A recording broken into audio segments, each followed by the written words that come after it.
And Nismo takes the GT Academy to the next level. Performance unleashed.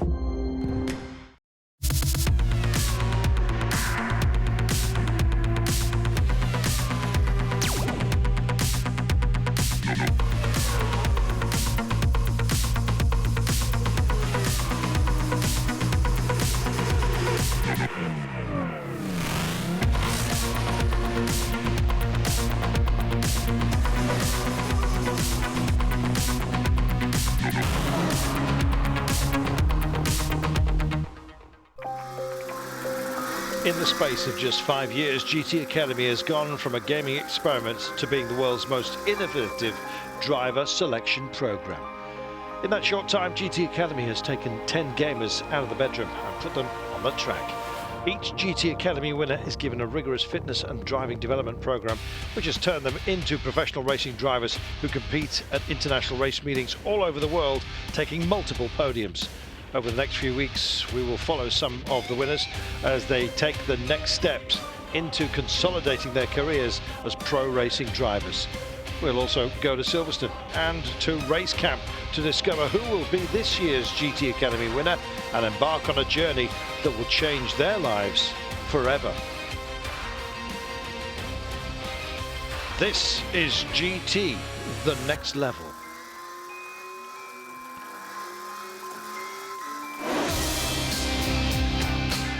It's every driver's dream to race at Le Mans, the 24 hours, and for Lucas Ordonez, the first winner of the GT Academy. This is his third outing here, and he'll be looking to do better in than his 2011 result when he finished on the podium, coming second in class, remember. I'm looking forward to get in the car. That's what I love, to drive through Le Mans track. It's so special, it's so unique.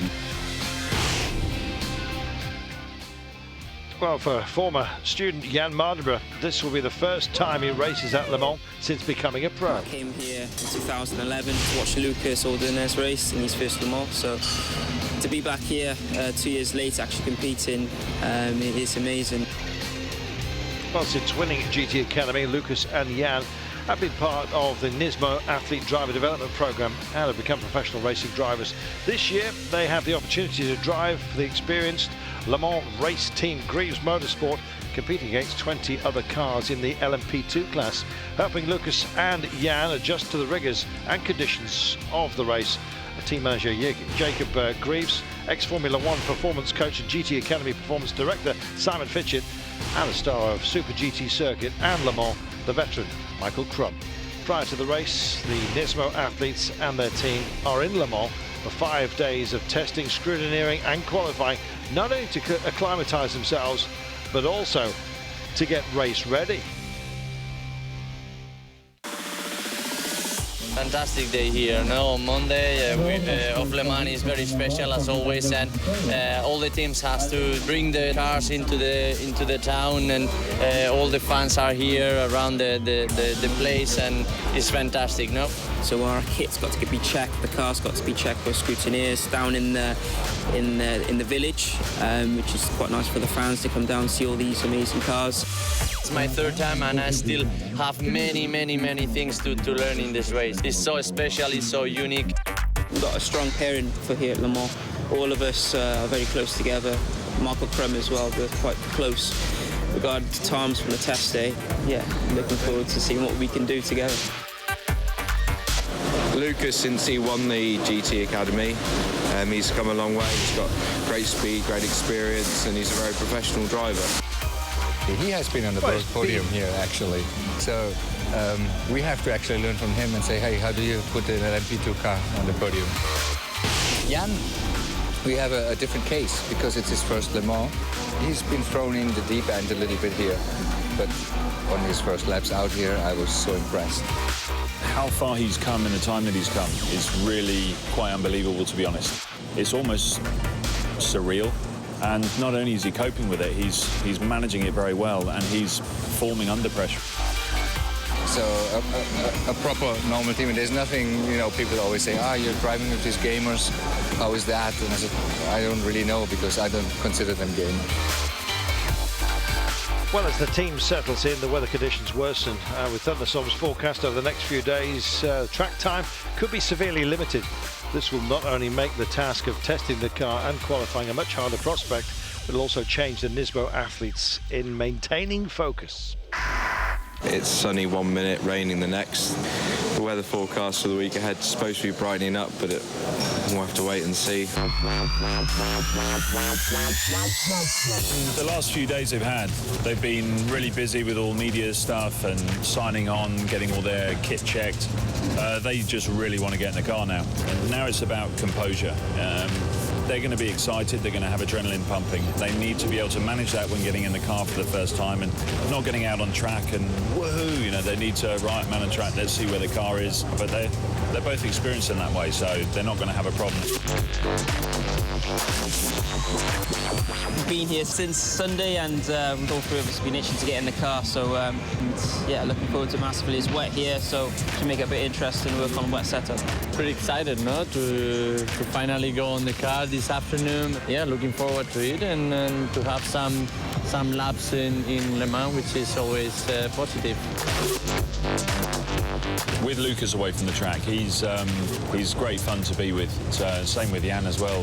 They're doing something that they could, you know, a couple of years ago they never would have dreamt they'd be doing that now. Spare time-wise, there's a lot of spare time at the moment. Today is going to be a bit more busy, but just try and keep yourself occupied. There's plenty of spare time, there's plenty of busy time here during the week, so I try to organize in my phone the agenda and to try to find time for me and to have some fun with the mechanics, with the team. But also I like to play with my helmet, with my kid. Jan can see that I always put stickers and take it out, put stickers, and everyone has his own technique, but mine is very normal. No? I've got this new app on my phone, brain training app, and I've just been doing that for hours. It just knocks it, time just flies by, so my brain has improved.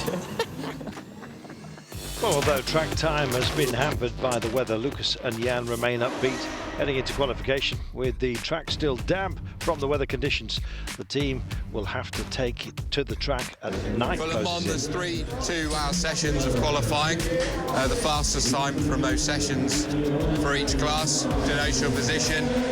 For the night qualifying, the drivers don't necessarily have to set their fastest time at night, but by doing 5 laps a night, it qualifies them to drive at night during the race. This is a very different experience to driving during the day.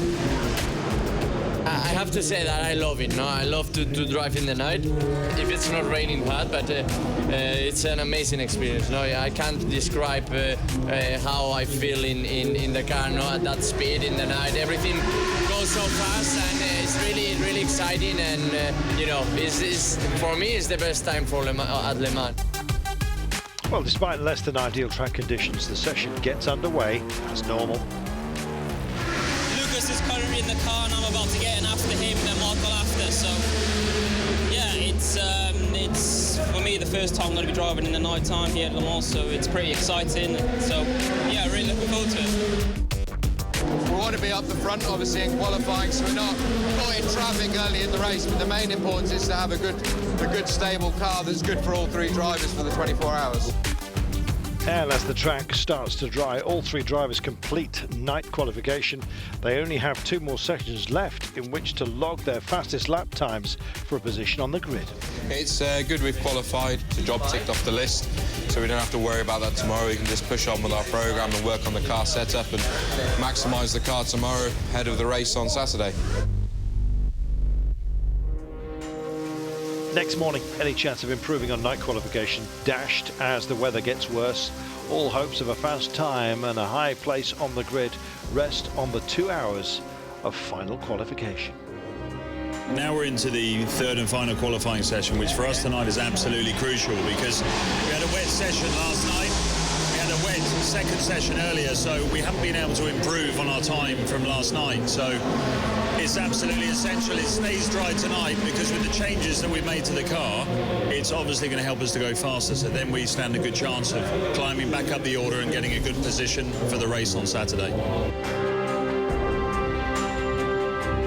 Yeah, I'm expecting to go on the session. I mean, if it's wet, well, it's pointless going out really, because we're not going to go any quicker, so we don't want to risk damaging the car as well. As the session gets shorter, night closes in, the track finally dries, allowing the cars to get out and improve on their times for a place on the grid. Now the track is fully dry. Michael went in full slicks and full dry conditions, and he went better. He improved the time we did yesterday, so that's good news. But still quite far away from the leaders. Michael did well on his lap, and now Jan is on his night run. So yeah, hopefully we have a better balance for the race, as I said. But yeah, it's crazy out there. There's so many people going out, crashing. So we're trying to do our best. With the end of final qualification session looming, Jan starts to increase his pace.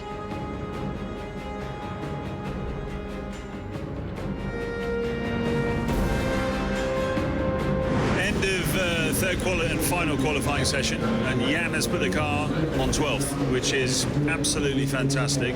He was getting quicker and quicker, running out of time there. It looked like he could have gone a bit quicker, definitely on his last lap. I think there was a little bit of confusion whether he was supposed to come in or take the checkered flag or not, but actually that may have lost him a little bit of time. Probably would have put him top 10, but fantastic drive by Jan. He's spent very little time in the car today or yesterday compared to the other guys, and so to have done what he's done is really a fantastic achievement. Well, with Jan successfully qualifying, the team in 12th on the grid, a new challenge is in store for the Le Mans rookie. Yesterday's qualifying session eventually got a time right at the end, and the last sort of 15 minutes still wasn't great because there's so much traffic out here. So we know the pace of the car is top 5, but yeah, for the race we've got a good car, so we're looking forward to that.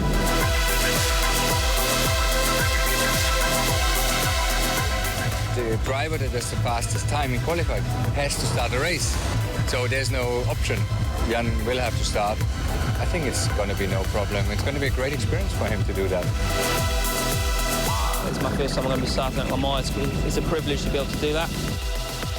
The team trusts me and have faith in me, so that gives me quite a lot of confidence. I've got to go think over what I've got to do in the car and how I'm going to approach the first couple of laps, because that's the most dangerous part of the race. And I've just got to stay out of trouble, pick off places if it's possible, and do my stints, and then hand over the car in one piece to my teammates.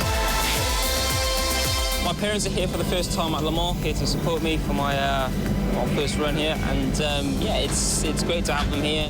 When I first entered GT Academy, my mum was behind me straight away. My dad sort of saying to his friends, "Oh, look, my son out there," and it's nice to see that. I mean, the team, Nismo Motorsports, it's a fantastic team, and they have a lot of confidence in us. And when I came into the pit lane after doing the ending qualifying, they were on the pit wall sort of clapping, and it was a nice feeling. So hopefully on Sunday we'll be first crossing the line, and they'll be doing the same thing.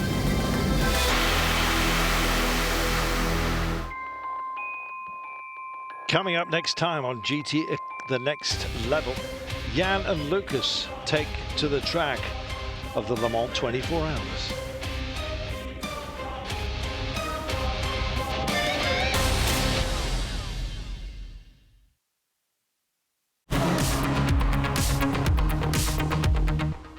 Nissan Nismo takes the GT Academy to the next level. Performance unleashed.